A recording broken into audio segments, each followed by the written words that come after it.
So I made Buckshot Roulette. I'm gonna give a little rundown of the how the game works, and then maybe later I'll show a little bit of the redstone. It's not great redstone though. So in the middle of the table we have the barrel that will show the results after you fire it. So if it's a blank or a live round, it'll dispense into here so you can see what the result was. These item frames on the table are item slots, so you can place items and hold them there until you use them. For here I have an instruction book, which I'm not going to go over because I'm explaining it right here. You have a button here for loading the shotgun, a button here for firing the shotgun, and a button here for resetting the game. So I'm going to go ahead and load the shotgun to begin with. And that's going to load live and blank rounds into the chamber. There can be a maximum of 4 of each kind. And in this barrel, you're going to see the odds. So corresponding to how many live and blank rounds, they'll appear in here so you can see how many are of each. So some of these items don't really make sense because it was easier for me to just make them non-stackable items, so they look kind of weird, but they're all named. So most of these are directly from the game. Not all of them are from, not all of them from the game made it in because they just don't make sense, like the burner phone being able to check rounds ahead doesn't really make sense. Most of them work, so like this one will just, you can fire the shotgun and it doesn't count, you can just see what the result was. This, whatever the result was, you use the inverse, and adrenaline, you just get to steal someone else's item.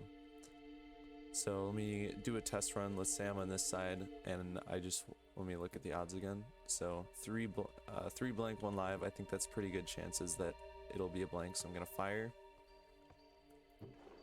Oh, it was a live round, so I would have died there.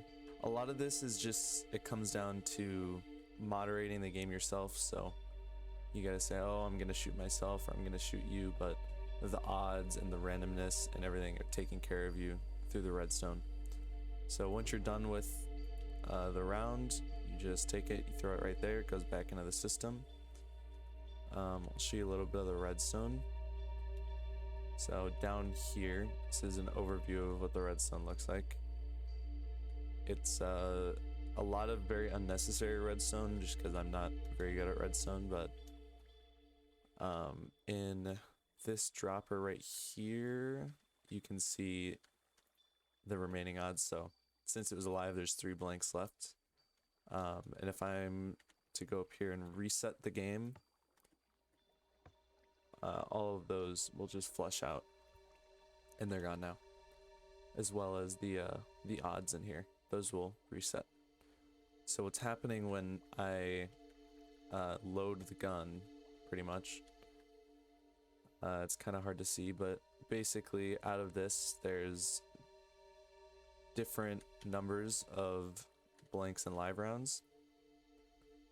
So it'll power both these droppers once and it spits out a random one. These will go through item filters which detect like which of each was chosen. So for example, if it was 1 live round, if we follow this redstone line, it goes over here, powers this, powers forward, and it just sends 1 pulse into here, so it just dispenses 1 live round.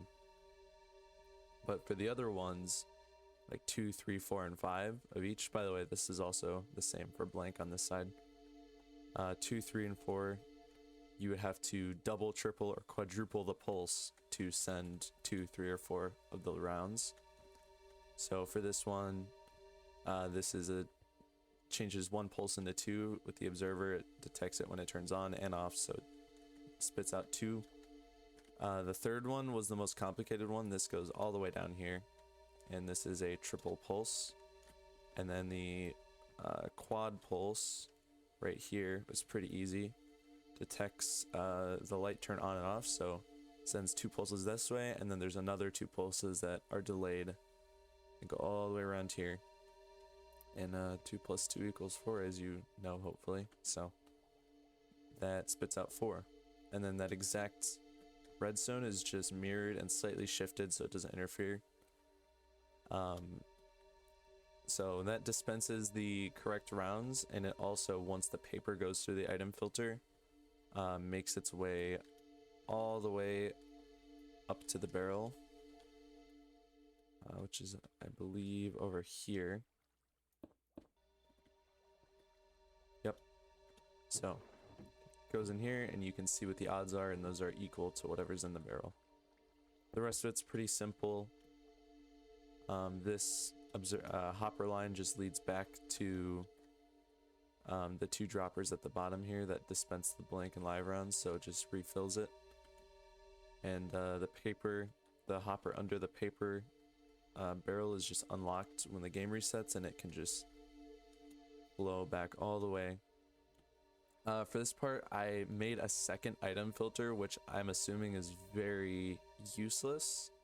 I'm sure there's a way easier way to do this, but to sort it back into the correct dropper, because there's 1 dropper for live, 1 dropper for blank, I had to make a second item filter to detect which was which, so it could send it to the right areas. So it was pretty convoluted, but that's the way I came up with. And then as far as the items, that is just a randomizer constantly going here, so it's constantly shuffling the items. And once you put it in the barrel to discard it, it just goes all the way. Oh, whoops, I lost it. It goes down here, around here, up through this bubble elevator, and then makes its way back into the shuffler. So items are always shuffling.